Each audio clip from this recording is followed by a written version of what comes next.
Joshua 1:1 മുതൽ കർത്താവിന്റെ ദാസനായ മോശയുടെ മരണത്തിന് ശേഷം അവന്റെ സേവകനും നൂനിന്റെ പുത്രനുമായ ജോഷുവയോട് കർത്താവ് അരുളി ചെയ്തു, എന്റെ ദാസൻ മോശ മരിച്ചു. നീയും ജനം മുഴുവനും ഉടനെ തയ്യാറായി ജോർദാൻ നദി കടന്ന് ഞാൻ ഇസ്രായേൽ ജനത്തിന് നൽകുന്ന ദേശത്തേക്ക് പോവുക.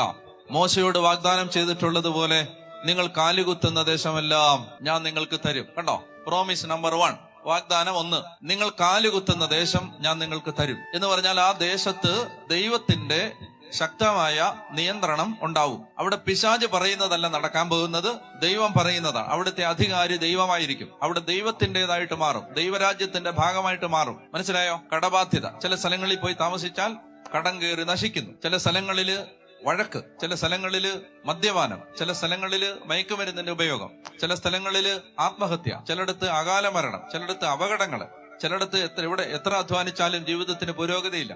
അവിടെ എല്ലാം എന്താണ്? അവിടെ ദൈവമല്ല അധികാരം. ആരാണ്? അവിടെ പിശാച് ഭരണം നടത്തുകയാണ്. വചനം പറയുകയാണ്, ആരും വേണ്ട, നിങ്ങൾ ലോകത്തെ ഏറ്റവും വലിയ എക്സോർസിസ്റ്റിനെ, ഏറ്റവും വലിയ പിശാച് പിടുത്തക്കാരനെ കൊണ്ടുവന്ന് ബഹിഷ്കരിക്കാൻ പോകണ്ട.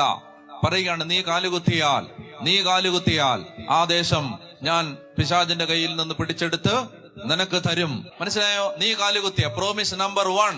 വിശ്വസിക്കണം. അതായത് നീ കാലുകുത്തിയാൽ ആ ദേശം ദൈവത്തിൻ്റെതായിട്ട് മാറും. അവിടെ ദൈവത്തിന്റെ ശക്തി വെളിപ്പെടും. അപ്പൊ അതാണ് പറയുന്നത്, മോശയോട് വാഗ്ദാനം ചെയ്തിട്ടുള്ളത് പോലെ നിങ്ങൾ കാലുകുത്തുന്ന ദേശമെല്ലാം ഞാൻ നിങ്ങൾക്ക് തരും.